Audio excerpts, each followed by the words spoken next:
Un saludo cordial para todos, señoras y señores. Lo que sucede en Nicaragua es que no sucede nada, al menos nada malo.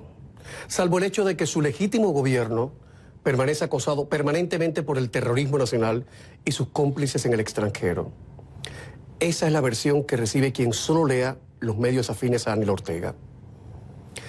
Quien se decante por la prensa de oposición que sobrevive aún, se topará entonces con un país fuera de control, con más de 300 muertos, resultado de la violencia política que en ciertos sitios alcanza cuotas medievales, el salvajismo más espantoso. Conozco los casos de personas a favor y en contra del gobierno que han desaparecido, que han sido secuestradas, quemadas, torturadas, humilladas, obligándolas incluso a desnudarse en público y asesinadas. Otros, con mejor suerte, han sido despedidos de sus empleos por disentir. Estoy hablando de especialistas, de médicos especialistas. Y cientos de miles han escapado, algunos con lo opuesto, hacia los países vecinos. Escapan hartos de todo. Algunos que en su día secundaban a Daniel Ortega, gente, alguna de ellas muy valiosa, se han echado a un lado y le plantan cara como pueden. Y los intelectuales y artistas que celebraron aquella revolución que parecía un soplo de aire fresco, sobre todo porque no le hacía ascos ni a Dios ni a la propiedad privada, y porque había hecho gala de una valentía que rayaba en la audacia temeraria para derrocar a un dictador cruel, crudelísimo, y perdonen la redundancia, al dictador Anastasio Somoza. Hoy esos intelectuales y artistas critican y recelan del orteguismo. ¿En qué momento la revolución sandinista comenzó a devorar a sus propios hijos? ¿Será que los verdaderos líderes de aquella revolución, como Carlos Fonseca, murieron? ¿Cómo consiguió hacerse con todo el poder el hombre, Daniel Ortega, el hombre que se percibía como el menos hábil y el menos carismático y el más inepto? La victoria de Violeta Barrios de Chamorro en 1990 atomizó al Frente Sandinista y de alguna manera habría propiciado la lucha por el poder y nada más que el poder, como sostienen algunos analistas. Bueno, si así fuere, ¿qué queda hoy del proyecto sandinista? Repregunto, ¿en qué momento la revolución sandinista comenzó a devorar a sus propios hijos? Sergio Ramírez fue uno de ellos. Vivió el poder y lo ejerció. Fue vicepresidente de la Nicaragua revolucionaria entre 1985 y 1990. Cuando se convenció del cambio de rumbo de Daniel Ortega, puso distancia. Y en 1996 se convirtió en el candidato a la presidencia del movimiento renovador sandinista, con el que todavía algunos creen poder reflotar de alguna manera el proyecto inicial del sandinismo en Nicaragua. Perdió como candidato, pero ganó como escritor. Ramírez, como cualquier hombre lúcido, tiene pocas certezas, pero está convencido de que la gente de Nicaragua no va a olvidar sus muertos. Y ya saben ustedes la capacidad movilizadora, como dicen ahora, que tienen los muertos, sobre todo los muertos más queridos, porque en esta vida nadie se va del todo mientras se les recuerda. Siempre queda un olor, un gesto, una puerta que se entreabre. Y eso, señoras y señores, no hay autócrata que lo aguante durante mucho tiempo, ni sociedad que lo resista. Comienza Camilo, que hablando se entiende la gente.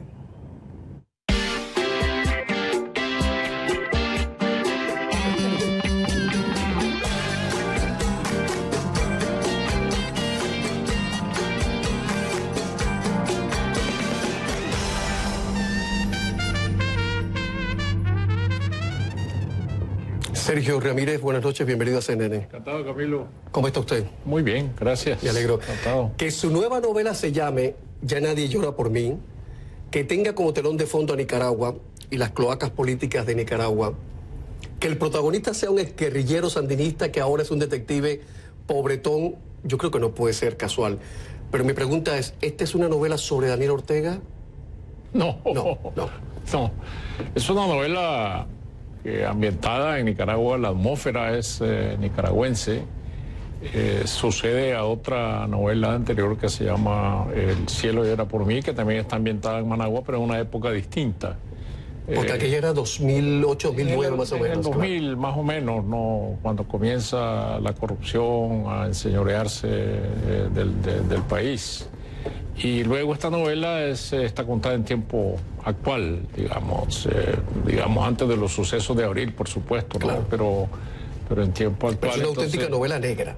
Es una novela negra, sí, porque el personaje es el inspector Dolores Morales, que es un antiguo guerrillero, como has dicho, combatió en el Frente Sur bajo el mando del padre Gaspar García Laviana, que murió en combate. Él sobrevivió con una pierna menos, que le fue amputada, y carga en su vida una prótesis, y ahora ya entrando en los 60 años, la prótesis pues le pesa más en la vida, ¿no? Como todo, ¿no? Sí, y este es el guerrillero que ahora, lejos de la Policía Nacional, abrió una pequeña oficina de investigaciones en Managua para ver casos menores, entre ellos adulterios, que le pagan por investigar adulterios, relaciones ilícitas, y de repente se encuentra que un millonario le encarga un caso que cambia su vida, ¿no? Porque sí, ahí comienza a entrar él en los subterráneos del poder, donde se mezclan poder, corrupción, todo lo que está por debajo del suelo, ¿no?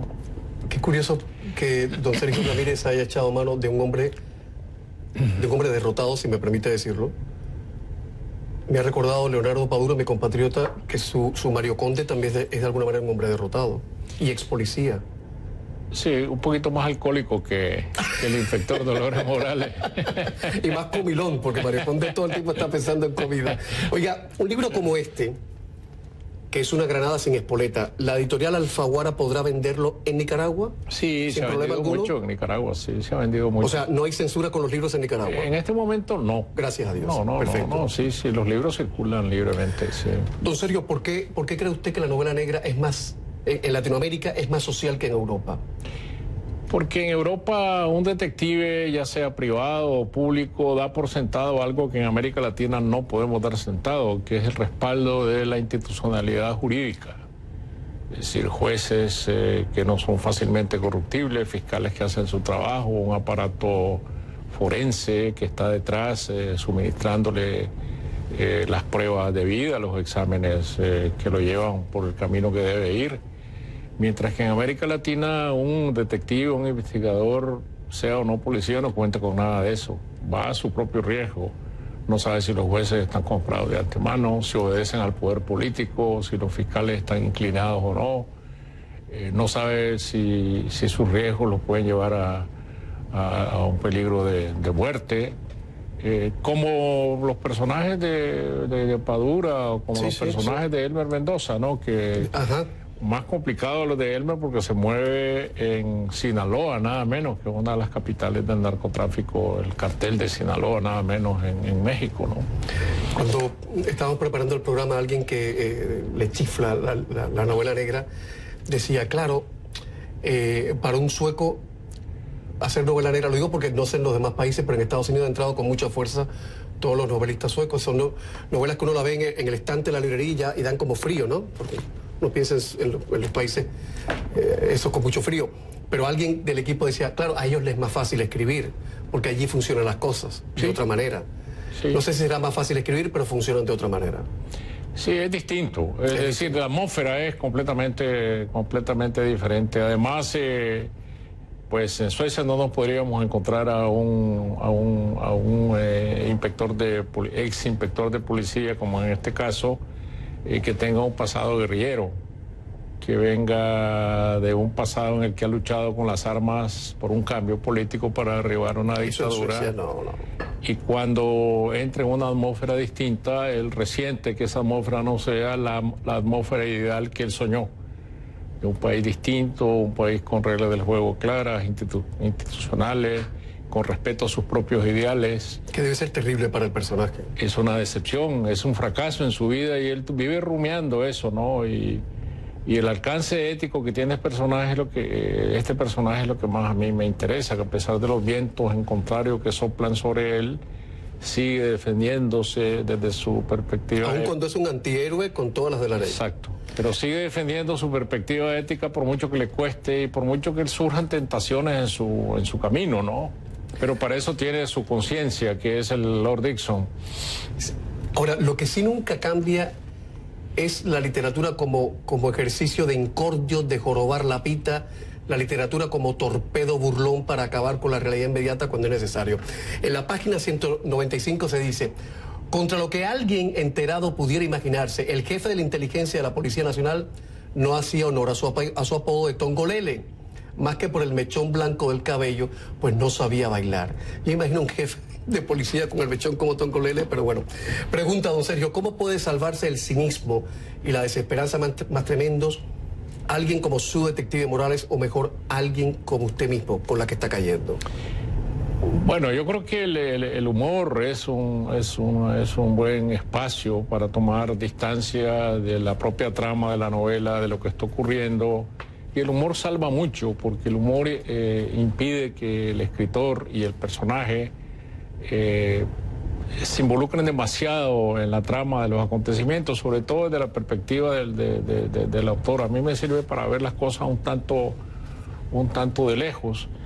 Y claro, como de alguna manera el inspector Morales es mi alter ego, él fue guerrillero y yo no, pero bueno, los dos participamos en la misma aventura histórica de hace 40 años de la revolución sandinista, pues los dos usamos el humor en esta toma de distancia. Y es un humor negro. Si se trata de novela negra hay que aplicarle un poquito ácido, negro, como a la uva, sí, como debe ser. Sí. Hablado en nicaragüense, ¿no? En ese nicaragüense, pues que tú conoces, tienes amigos nicaragüenses. Pero que tienen ese humor también, ¿eh? Sí, conocido... Un poco con desparpajo, sí, de lengua suelta. Sí.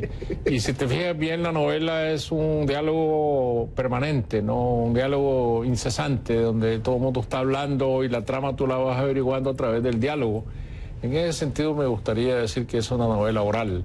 Y a través de la oralidad, de que es una novela platicada, pues ahí se cuela el humor. En Nicaragua tú te sientas a conversar y no has avanzado 2 minutos en la conversación sin que salga una broma, sin que salga algo de doble sentido y sin que te informes de algo que no sabes. Está todo sobredicho más o menos. Sí. Oiga, usted se encontró por primera vez con Daniel Ortega en el año 1977, ¿correcto? En Costa Rica. En Costa Rica. Sí. ¿Cuál fue la primera impresión? Bueno, siempre me pareció un hombre muy callado, reservado. ¿Osco? Yo no diría osco, callado, reservado, quizás metido en cierta timidez, pero era la primera vez que hablábamos. Su hermano Humberto nos puso en comunicación, nos reunimos en una casa de seguridad en Costa Rica y hablamos por un par de horas, 3 horas, para aclararnos qué es lo que queríamos.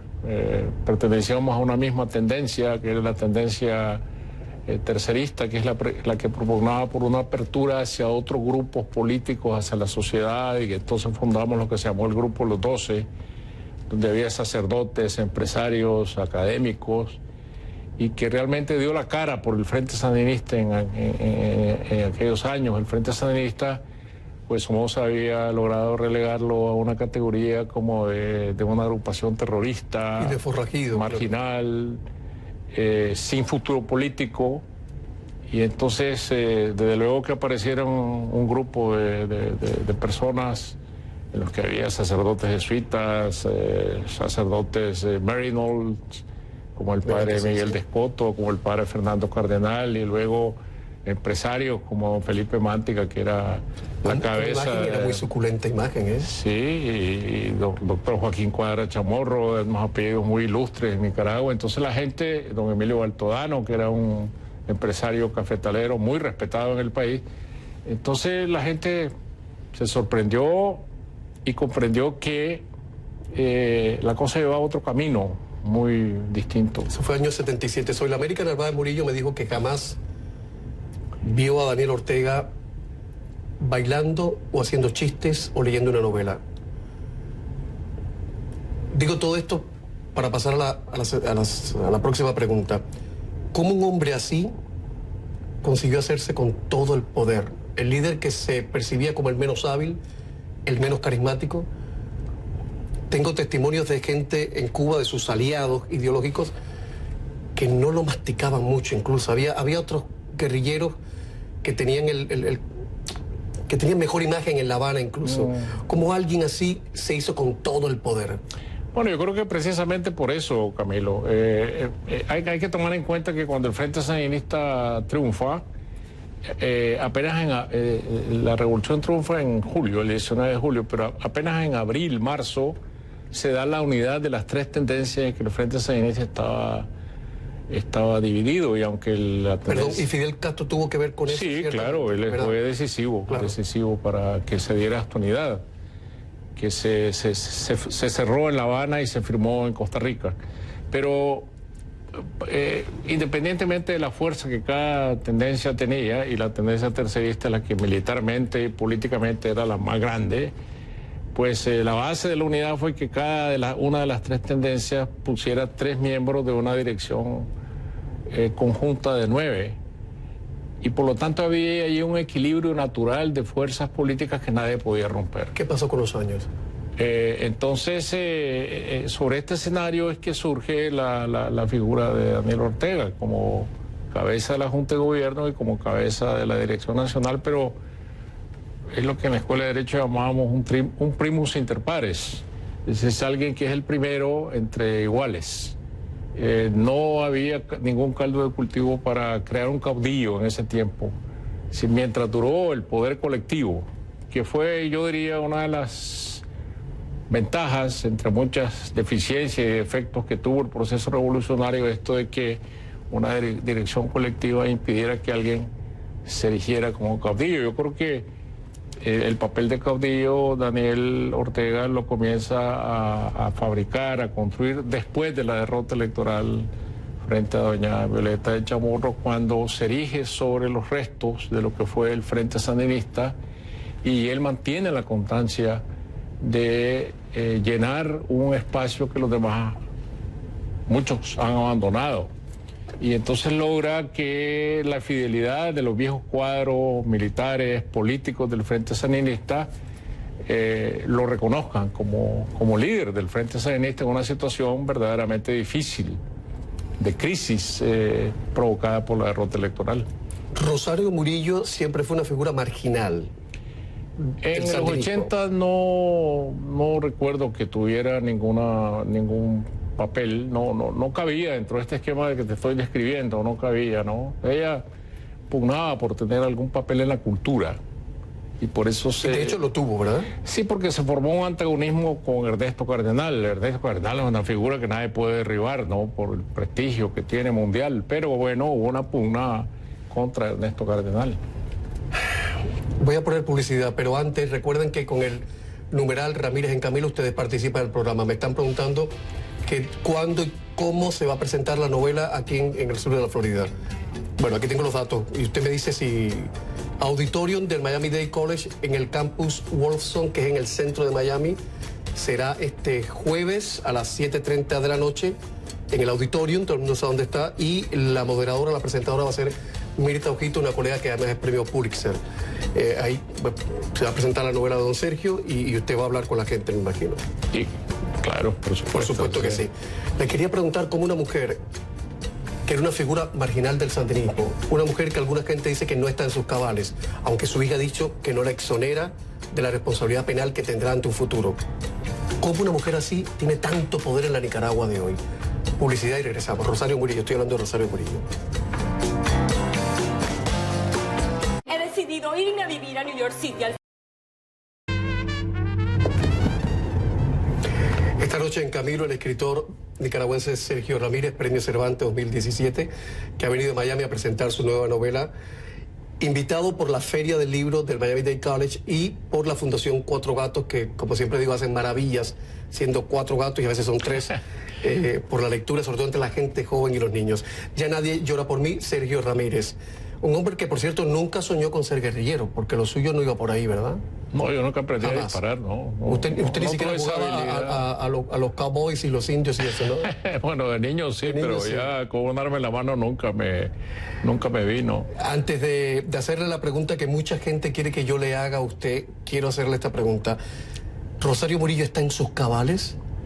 Sí, claro. Yo creo que se trata de un poder consensuado, compartido, pero hay mucha discusión de que quién tiene más poder. Si no, yo en eso no me meto. Yo lo quiero saber. Si la señora está en sus cabales, porque el noticierito ese que ella habla todos los días, esa especie de monólogo unipersonal que hacen los medios de comunicación del país, donde mezcla el marxismo, el cristianismo, el New Age, la manera en que usa la ortografía, una manera muy personal.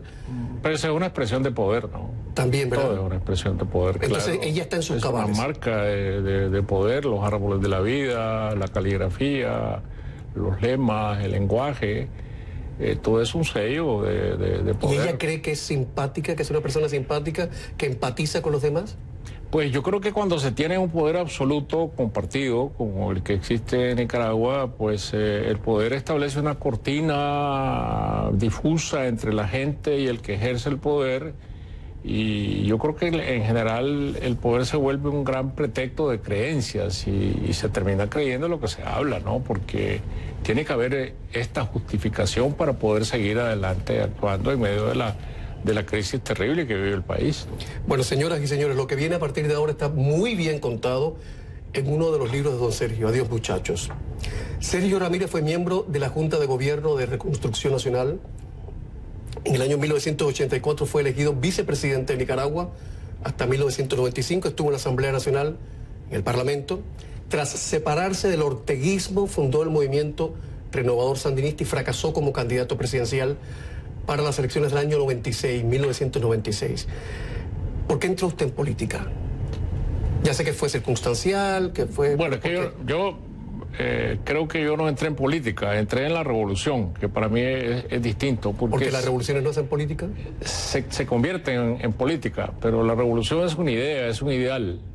Y si a mí me han propuesto dejar mi oficio de escritor para hacerme candidato a diputado o directivo de un partido, o candidato a presidente o vicepresidente, cualquier cosa, yo nunca hubiera pensado jamás dejar mi carrera de escritor por entrar en lo que llamaríamos la política común y corriente. Pero la revolución sí fue un llamado a filas, no solo para mí, sino para miles de nicaragüenses. O sea, un libre pensador, usted ve más usual, más normal, digamos, que un libre pensador entre en las aguas revueltas de una revolución que en las aguas mansas y siempre traicioneras de la política tradicional. Sí, esa ha sido la tradición en América Latina. En América Latina los intelectuales metidos en una... Y en Europa también, Marrocos, claro, esa es una tradición.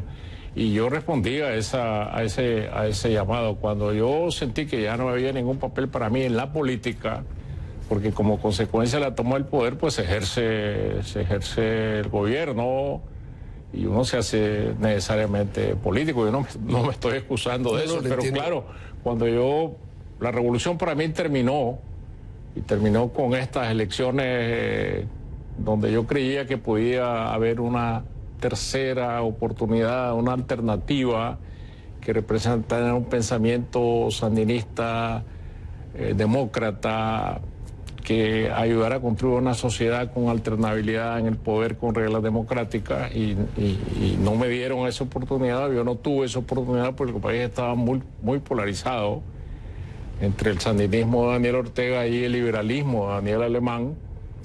Entonces yo saqué poquísimos votos y yo dije, bueno, hasta aquí llegó mi papel. A mí me gusta siempre decir de que entonces me di cuenta que yo tenía más lectores que electores.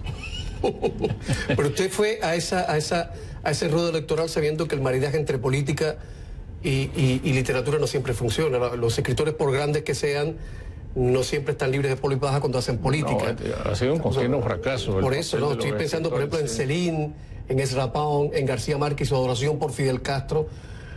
¿Usted ya está inmunizado de la política?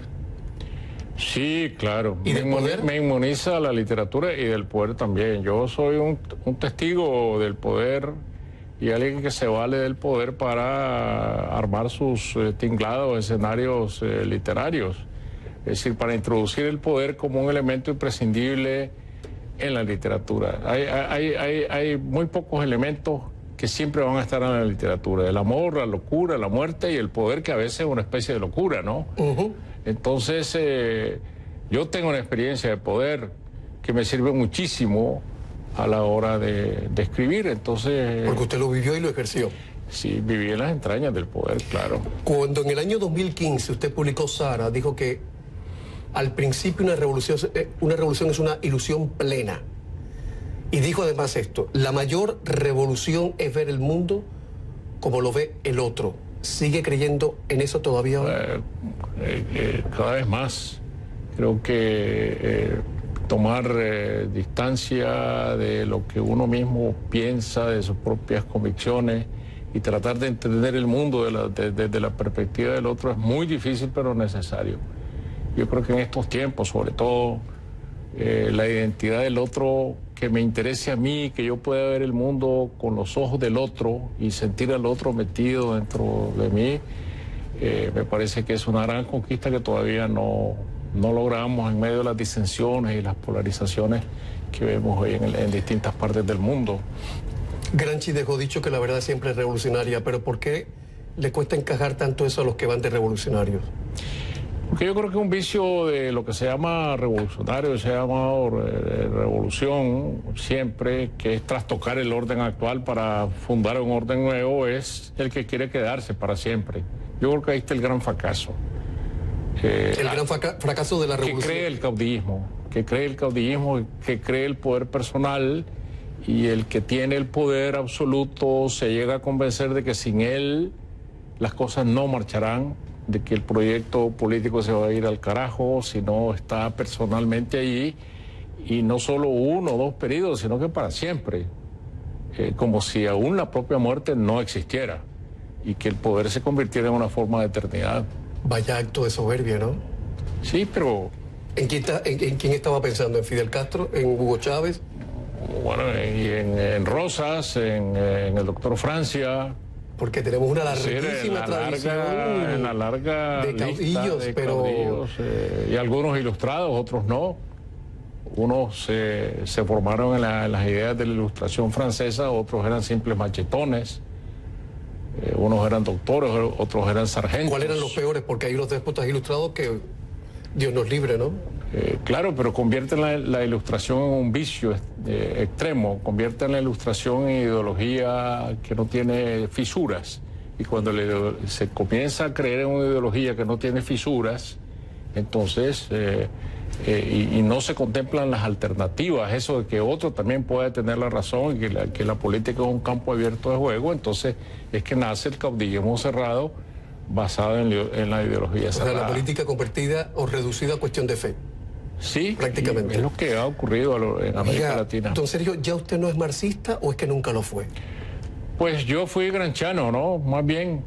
Pero Gramsci hacía mucho daño. Sí, es que me gustaba esa idea de Gramsci, que no creía en el materialismo histórico, el materialismo dialéctico así per se, sino que introducía los factores de la cultura como capaces de alterar la realidad social y política. Es interesante eso. Eso a mí siempre me atrajo muchísimo como idea, ¿no? Ideas que siempre se pueden corregir, porque las ideas eternas que no cambian nunca, eso es monástico, ¿no? Es escolástico, es escolástico, sí. Peor. Y el hecho de que el señor Gramsci haya sido italiano, uno siempre piensa que era un bon vivant, que le gustaban las mujeres bellas y los buenos vinos. Vivió en la cárcel, ¿no? Voy a hacer la pregunta y de ahí nos vamos a publicidad. Hay gente que le reprocha que una vez en el poder usted hizo de la vida, de alguna manera hizo de la vista gorda ante los desmanes del gobierno de Ortega y ante la deriva autoritaria en que estaba cayendo el país. Estando en el poder, don Sergio, ¿alguna vez usted denunció la prepotencia de Ortega, la soberbia de Rosario Murillo, su mujer y actual vicepresidenta? ¿Alguna vez usted advirtió entre los suyos, entre sus compañeros de ruta, la represión a los opositores indígenas, a mucha otra gente? ¿Me lo responde después de la pausa? Es una pregunta que mucha gente me está pidiendo que se la haga y yo con mucho gusto se la hago. No le incomoda para nada, ¿verdad? No, por supuesto. Publicidad y regresamos. Sergio Ramírez esta noche aquí en Camilo.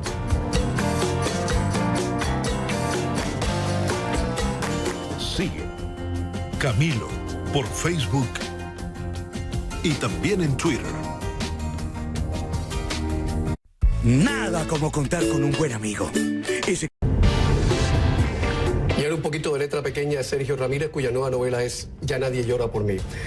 Tiene 3 hijos, 8 nietos, es el responsable de más de 50 títulos, entre ellos Margarita, está linda la marca, un título que me encanta, Premio Alfaguara, La marca del zorro o Adiós muchachos, que es un libro devastador. Lo recomiendo, pero es devastador. Dedicó su premio Cervantes 2017 a los jóvenes asesinados por el gobierno de Ortega y que, según dijo, luchan para que, y cito, Nicaragua vuelva a ser república. Ramírez dice que La novela es una conspiración permanente contra las verdades absolutas. Por eso es que censuran las novelas. Lo hacía la Inquisición y lo hacen los inquisidores de hoy. Ya volvemos. Cuando estaba en el poder y que no tuvo las agallas de denunciar lo que había que denunciar y advertir lo que había que advertir. ¿Eso es cierto? ¿Lo hizo o no lo hizo? ¿Qué respondería usted? Yo nunca me he escondido detrás de mis propios errores en la actuación política. Yo actué basado en un ideal de cambio en Nicaragua.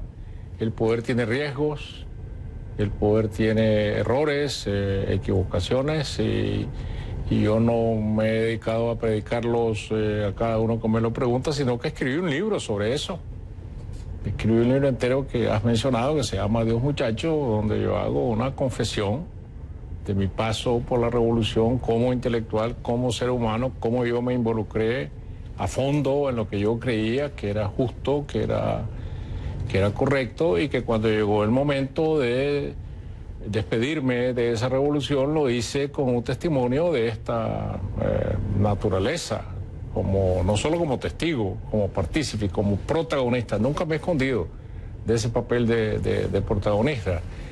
Yo sé que alguna gente hace esta pregunta de manera muy sincera y yo se lo agradezco, pero otros a lo mejor piensan que yo hay que apartarme del camino político al que yo quiero volver. Yo quiero garantizarles a los que tienen este temor de que yo sea un competidor político que no.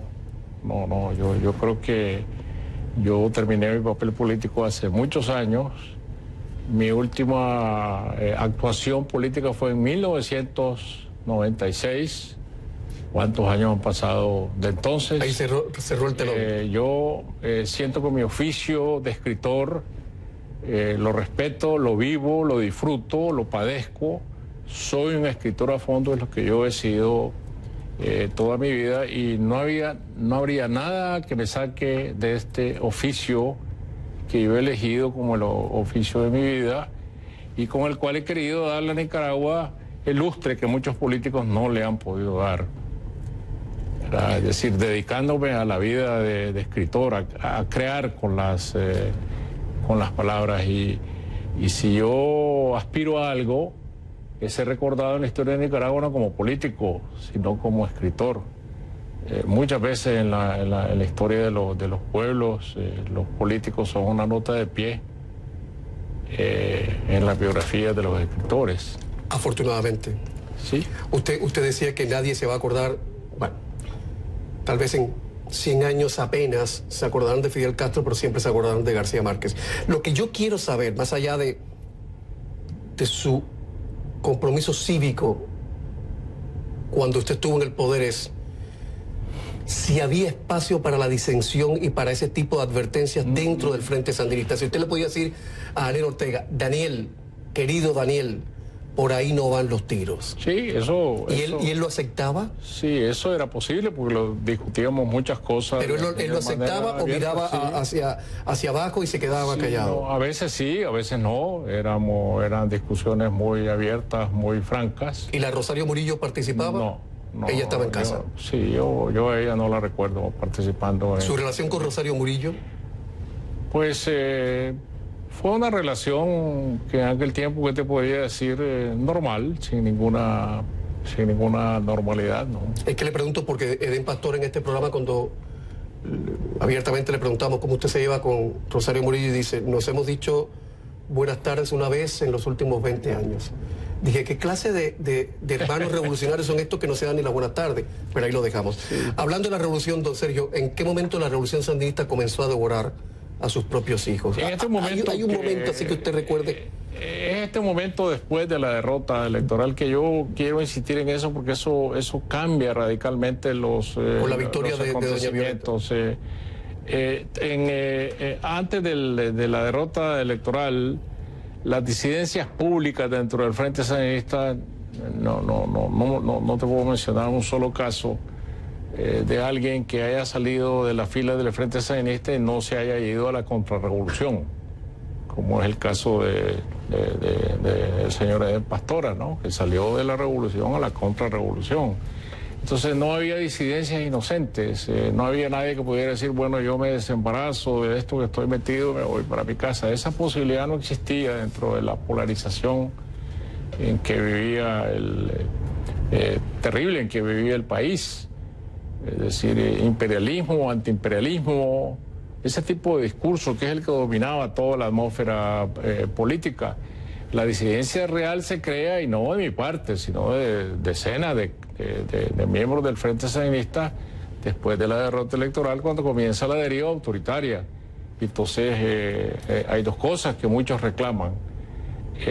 La legalidad de las actuaciones en contra de lo que se conoce como la piñata, que es la apropiación de bienes del Estado a manos de que van a dar a manos de particulares, y una renovación del sandinismo que lleve a darle un perfil verdaderamente democrático. Esos son los grandes motivos de las disensiones que llegan después a la creación del movimiento renovador sandinista en 1995. Los orteguistas siempre han negado la piñata, don Sergio. Dicen que no.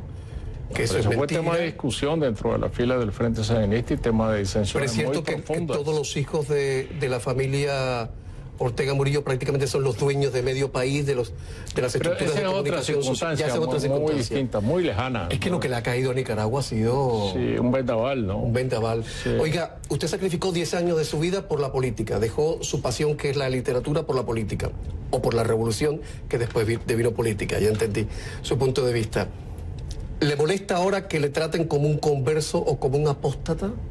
Es que me molesta que mi vida política se ponga por encima de mi vida literaria. Pero eso me molesta a mí íntimamente, pero yo sé que eso es inevitable. Ya. Es decir, yo cuando, después de salir de la política, publiqué mi primer libro en Alfaguara. Ya incursionaba yo en las grandes ligas de la literatura, digamos. Yo le dije a mi editor Juan Cruz en España, mira... ¿Era Juan Cruz del país? Sí, era mi editor. Sí. I love it, un tipazo.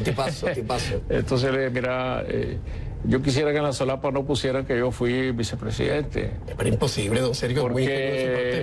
Pero me dice, ¿por qué? Porque yo un libro de un vicepresidente yo no lo leo.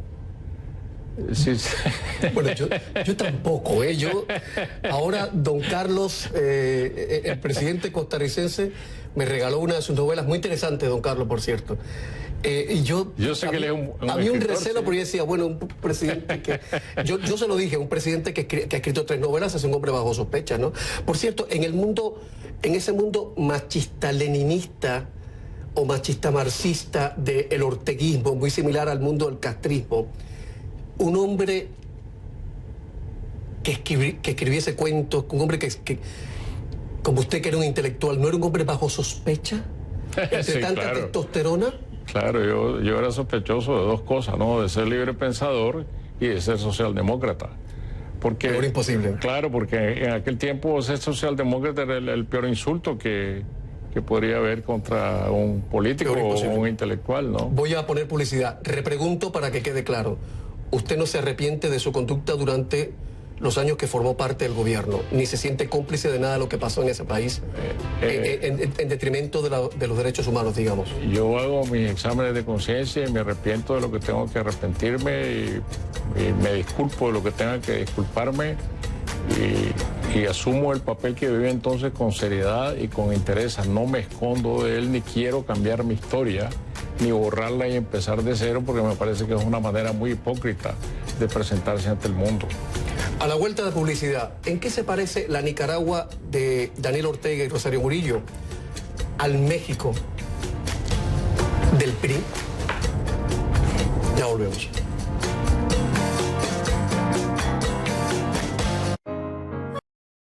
Ramiro.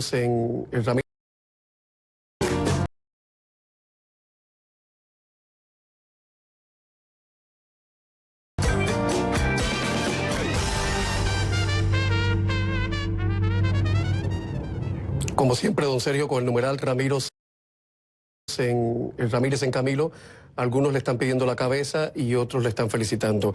Alguien pregunta, ¿debe Estados Unidos intervenir en Nicaragua? ¿Usted estaría de acuerdo? No. Hay 3 cosas que yo no quiero para mi país. Ni una guerra civil, que traiga muertos, sangre, destrucción, ni un golpe de Estado. Nunca ha salido nada bueno un golpe de Estado, ni una intervención militar extranjera. Este es un asunto de los nicaragüenses. ¿Cómo se explica que en Nicaragua, según usted mismo, el 2% de la población retenga hoy por hoy más del 90% de la riqueza nacional? Cualquiera diría que se parece mucho a lo que el PRI consiguió en México, ¿no? Que 3, 4 familias, 3, 4 grandes apellidos acapararan toda la riqueza nacional. Porque no ha habido nunca en estos años ningún intento de cambio estructural en el país como el que intentó Lula, ¿no? Que Lula hizo que la gente pobre pasara a la clase media, millones de personas. En Nicaragua no ha ocurrido eso. ¿Y podían haberlo hecho? Claro, con respuesta de cambios estructurales. La última encuesta del FIDEC en Nicaragua, que es una entidad muy apreciada de mediciones económicas y sociales, demuestra que hay una encuesta que demuestra que el 40% de la gente está debajo de los niveles de pobreza fijados benéficamente, ¿no? Porque estar por debajo de los niveles de pobreza es ganar al menos $2 diarios. Y eso ya fija el techo de pobreza, ¿no? Y el que gana $1 ya es pobre en extremo, ¿no? Pero esa es la estructura social del país. ¿Qué van a hacer los empresarios que ahora se han desmarcado del orteguismo, ahora, pero que durante mucho tiempo estuvieron con Daniel Ortega en este sistemático proceso de expoliación nacional? ¿Qué van a hacer esa gente? ¿Ante Dios, ante la justicia, ante la civilidad que hacen? Pues a mí me parece que han asumido la actitud que deberían asumir. Que desde mucho antes. En este momento, a partir de abril, se desmarcaron del acuerdo que tenían con Daniel Ortega y pasaron a formar parte de las fuerzas que quieren un cambio democrático. ¿Y los paramilitares qué van a hacer? Eso me parece que es muy respetable, es decir... o sea, ¿a usted no le choca que hayan esperado hasta ahora para...? A mí me gusta pensar en presente, es decir, estar sacando las cuentas del pasado no ayuda a que encontremos una solución democrática. Don Sergio, ¿y los paramilitares? Que el presidente dice que son policías voluntarios, en una entrevista después dice que son paramilitares, esos encapuchados que no sé por qué se encapuchan, si están orgullosos de su revolución y son revolucionarios, ¿por qué se tapan la cara? Esa gente, ¿qué va a pasar con esa gente? Eso dependerá de los acuerdos a que se lleguen cuando se tenga que llegar. Aquí tendrá que haber en Nicaragua una negociación para una transición democrática, es por lo menos a lo que yo aspiro. Y entonces tendrá que haber con seguridad una comisión de la verdad nacional, internacional, de gente respetable que determine las responsabilidades de todo lo que ha ocurrido. Eso es lo que tenemos que aspirar para que pueda haber una verdadera transición democrática. Pero Ortega no va a dejar el poder. Pues tiene que haber una negociación, tiene que haber un acuerdo. Yo creo que la dureza de las posiciones hoy en día va a modificarse porque el país no aguanta la prolongación de esta crisis. Y tiene que haber una negociación, tiene que haber una salida.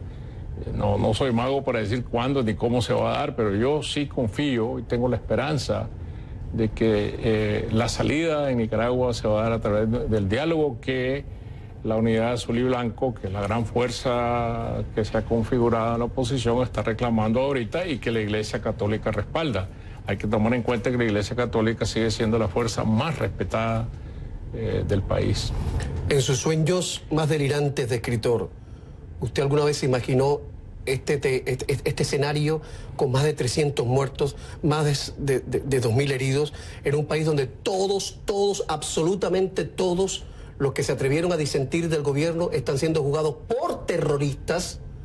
Todos, no hay matices. ¿Usted imaginó ese mundo tan kafkiano, tan orwelliano? No, la verdad es que no.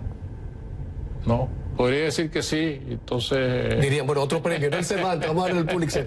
No, pero ¿cómo el gobierno cree que nosotros vamos a creer y que el pueblo va a creer que todos son terroristas? Eso tiene que cambiar cuando se acercan posiciones, se abre una mesa del diálogo que tiene que abrirse y entonces se pongan las cartas sobre la mesa. Es decir, ahora hay un discurso basado en la negación. Es una negación absoluta de todo lo que ha ocurrido, como que no ha pasado nada, como que las cosas han pasado al revés. Pero eso es fatal, eso lo hacen solo la gente muy limitada sí, intelectualmente, negarse. Pero eso tiene que cambiar, es decir, yo sí reitero mi esperanza de que vamos a salir de esta crisis por medio de un diálogo y que no va a abrir las puertas del cambio democrático. Publicidad y estamos a la vuelta en menos de nada, 3 minuticos.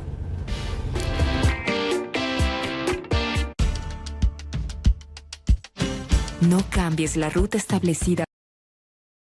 Sergio Ramírez, alguien en redes sociales de los que le piden la cabeza me dicen que su posición, que usted está demasiado tranquilo ante lo que está pasando en Nicaragua, es una percepción que tiene ese televidente. ¿Quién está seguro en Nicaragua ahora mismo? Pues hay una gran arbitrariedad en los arrestos, sobre todo los jóvenes, son sacados de sus casas, son llevados a la cárcel, algunos son sometidos a juicio bajo la acusación de terrorismo, otros no, pero es una situación de incertidumbre porque no hay reglas jurídicas confiables. Pero usted vive en Nicaragua y va a seguir en Nicaragua. Sí, seguiré en Nicaragua mientras pueda. Yo soy sincero al decir que yo no he recibido amenazas personales de nadie y estaré allí hasta mientras pueda. Mi decisión es vivir en Nicaragua, vivir al lado de los míos en Nicaragua y solo circunstancias ya ingobernables para mí me forzaría a un nuevo exilio. No quiero vivir más en el exilio. Pero hay muchos nicaragüenses que se han ido. Y los respeto muchísimo porque si se han ido, porque se sienten verdaderamente Acabo de estar en Costa Rica y hay más de 25.000 pedidos de refugio. Por cierto, ¿en qué estaría pensando el presidente Daniel Ortega cuando anunció que le iba a pedir al presidente de Costa Rica que le diera la lista de los... La lista de los... No, Sergio, muchas gracias. Muchas gracias. Muy amable. Muchas gracias. Voy a terminar el programa, si me lo permite, Sergio, y si me lo permiten ustedes, como lo empecé. Ya saben ustedes la capacidad movilizadora de los muertos más queridos, porque en esta vida nadie se va del todo mientras se les recuerde. Y eso no hay autócrata que lo aguante durante mucho tiempo, ni sociedad que lo resista.